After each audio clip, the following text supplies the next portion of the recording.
ओम शांति। अव्यक्त मुरलियों की श्रृंखला में आज हम प्राण प्यारे बाप दादा के 4369 के मधुर महावाक्य सुन रहे हैं। होली के शुभ अवसर। बाबा ने कहा, आज आपकी खास होली है क्या? होली कैसे मनाई जाती है? होली मनाने आती है? काम की होली कौन सी है? वर्तमान पाठ अनुसार होली कैसे मनाएंगे?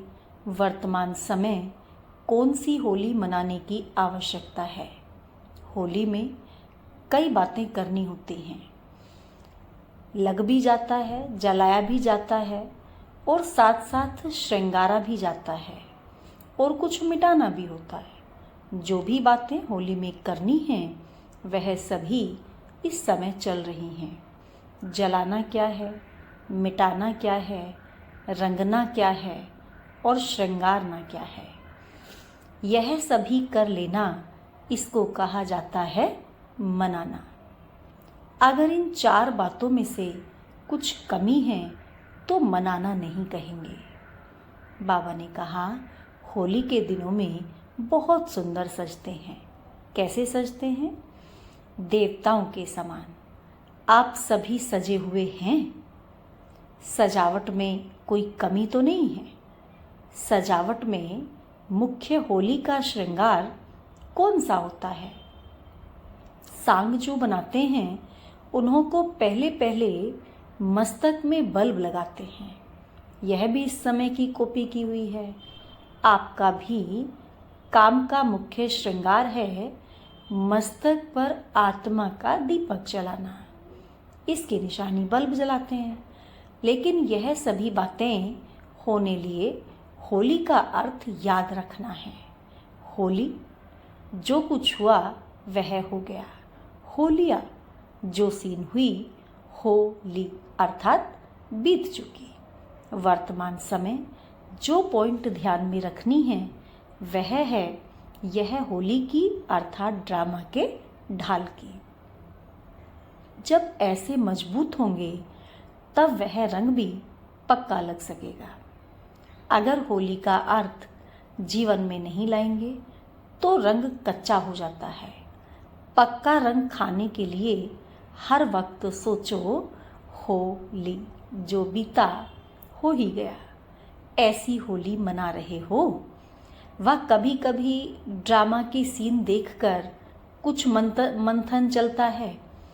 ज्ञान का मंथन दूसरी बात है, लेकिन ड्रामा की सीन पर मंथन करना, क्यों, क्या, कैसे, वह किस चीज़ का मंथन किया जाता?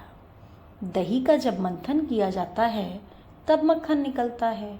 अगर पानी को मंथन करेंगे तो क्या निकलेगा?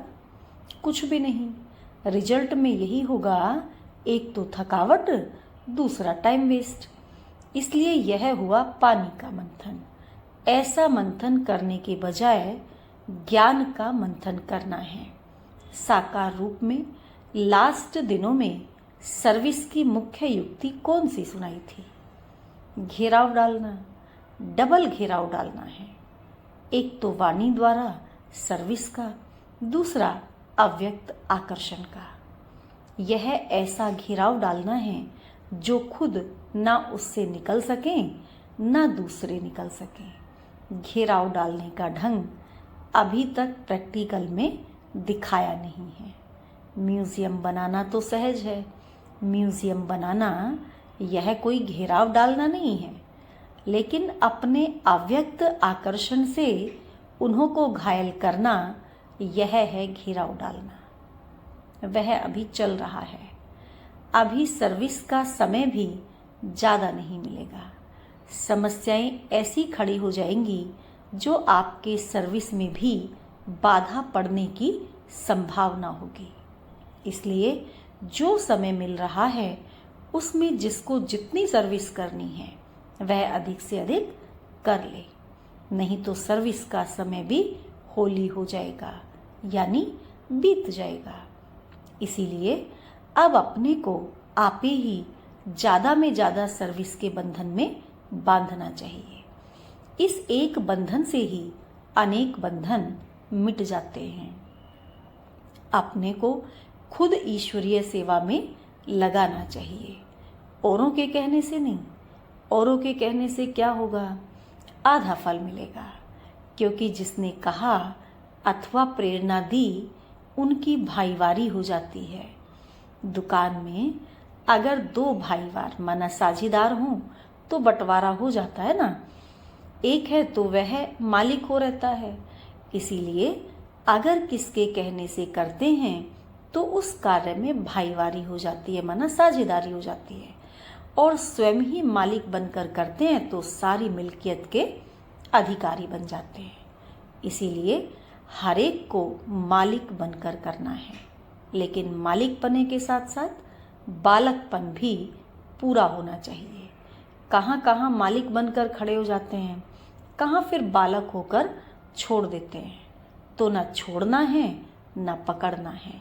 पकड़ना अर्थात जिद से नहीं पकड़ना है। कोई चीज़ को अगर बहुत जोर से पकड़ा जाता है तो उस चीज़ का रूप बदल जाता है। फूल को जोर से पकड़ो तो क्या हाल होगा? पकड़ना तो है, लेकिन कहाँ तक कैसे पकड़ना है यह भी समझना है। या तो पकड़ते अटक जाते हैं व छोड़ते हैं तो छूट जाते हैं। दोनों ही समान रहें, यह पुरुषार्थ करना है। जो मालिक और बालक दोनों रीति से चलने वाला होगा, उनकी मुख्य परख यह होगी। एक तो निर्माणता होगी, उसके साथ निरअहंकारी निर्माण और साथ साथ प्रेम स्वरूप। यह चारों ही बातें उनके हर चलन से देखने में आएंगी। चार बातें कौन सी? निर्माणता, निरअहंकारी, निर्माण और साथ साथ प्रेम स्वरूप। अगर चारों में से कोई भी कम है तो कुछ स्टेज की कमी है। अच्छा, वतन में आज होली कैसे खेली मालूम है? सिर्फ बच्चों के साथ ही थे। आप भी होली मना रहे हो ना। वहाँ संदेशी आई तो एक खेल किया। कौन सा खेल किया होगा? आप ले चलो तो देखें। बच्चों ने कहा बाबा को कि बाबा आप ले चले तो देखें। बाबा कहते बुद्धि का विमान तो है, बुद्धि का विमान तो दिव्य दृष्टि से भी अच्छा है। यहाँ तो वह हो ही नहीं सकता, वह चीज़ ही नहीं। आज सुहेजों का दिन था ना, तो जब संदेशियाँ वतन में आई तो साकार को छिपा दिया। एक बहुत सुंदर फूलों की पहाड़ी बनाई थी, उनके अंदर साकार को छिपाया था। दूर से देखने में तो पहाड़ी ही नजर आती थी। तो जब संदेशी आई तो साकार को देखा नहीं। बहुत ढूंढा, देखने में ही नहीं आया। फिर अचानक ही जैसे छिपने का खेल करते हैं ना, ऐसा खेल देखा। फूलों के बीच साकार बैठा हुआ नजर आया। तो वह सीन बड़ी अच्छी थी। अव्यक्त बाप दादा हर एक को अमृत कर भोग दे रहे थे और एक एक से मुलाकात भी कर रहे थे। खास म्यूजियम वालों को डायरेक्शन दे रहे थे। अव्यक्ति आकर्षण से म्यूजियम ऐसा बनाओ जो कोई भी अंदर आए, देखे तो एकदम आकर्षित हो जाए। अच्छा, ओम शांति।